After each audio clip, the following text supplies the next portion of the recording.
In this video, we're finally going to finish chapter 23 by looking at spectrometry.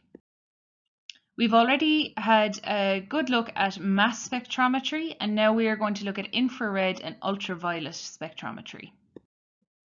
Infrared spectrometry involves infrared radiation, which has longer wavelengths than that of visible light. Infrared radiation is given off by hot objects, as simple as a light bulb, or looking at the human body. We can see here temperature measurements using an infrared camera.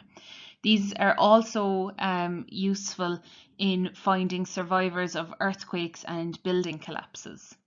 Why we're looking at them now, though, is because it's found that organic compounds absorb infrared radiation, meaning that all molecules have a unique fingerprint IR spectrum.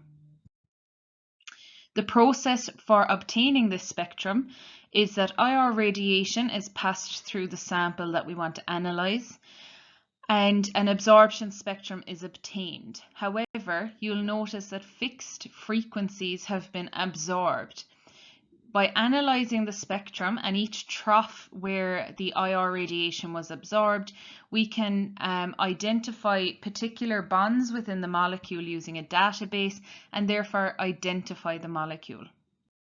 You don't need to be able to analyse the spectra that are produced, but I just thought I'd show you one just to kind of help us understand what's actually being said here. So on the right, I have a spectra that was produced by an unknown molecule. If there was no absorbance, we would see this line carry on here, a nice bumpy line all the way across with no absorbance, no troughs. On the left, we can see a graph which shows us the general area that we will see absorbance take place for different types of bonds. So on our spectrum on the right, we can see that we have a big wide absorbance here between about 3,500 and 2,500. If we look at that area on our graph, the two things we need to look at are the wave number, so the number on our x-axis, and how wide it is. And if we just look at width straight away, we can tell the only wide absorbance is this one here belonging to an OH bond, or because of an OH bond. And since it's in the right area of wave number, I would be fairly confident in assigning this absorbance to a hydroxyl group, to the presence of a hydroxyl group in my unknown sample. The other trough that we see here is at about, I would say, 1,750-ish, or 1,700 maybe. Here, and if we look at our general graph over here, we can see that there's only one bond responsible for troughs in that area, and it's the carbonyl group. So again, I would be pretty confident in saying that that is to do with the C double bond O group.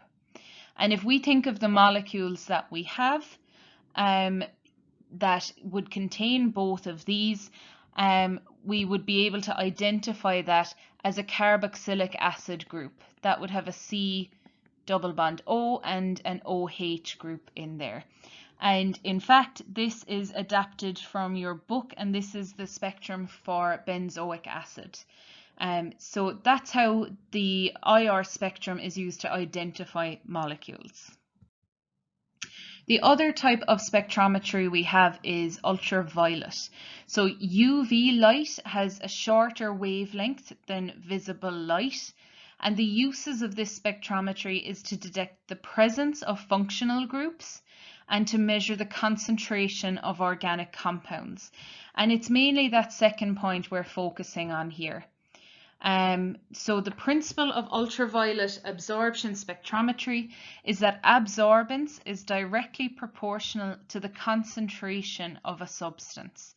So the amount of UV light absorbed corresponds directly to the concentration of the substance. We can apply this to visible light too. If you were to pour two different glasses of Ribena and if you wanted to determine which one was slightly stronger than the other, you would look at how much light is absorbed by both of them. You would know that the darker looking drink is the one that is more concentrated. It would have more Ribena in it. Another use for this, or to give you a more specific use, is that UV spectrometry is used to measure the amount of the active part of a drug reaching a certain part of the body. So the process for how this is carried out is quite simple. You place your sample between a source of UV light and a detector, and the detector will measure the intensity of light reaching it as you pass a range of different wavelengths of UV light through it. And from that we get a UV spectrum like the one on the right. And again, you don't need to be able to analyze these, but the results we can get from it are looking at the shape of the graph and comparing that with a database to identify the sample. We can also ensure that we can measure the concentration of the sample by looking at the point of maximum absorption on the graph. So that's the highest peak. And that highest peak corresponds directly to the concentration of the sample.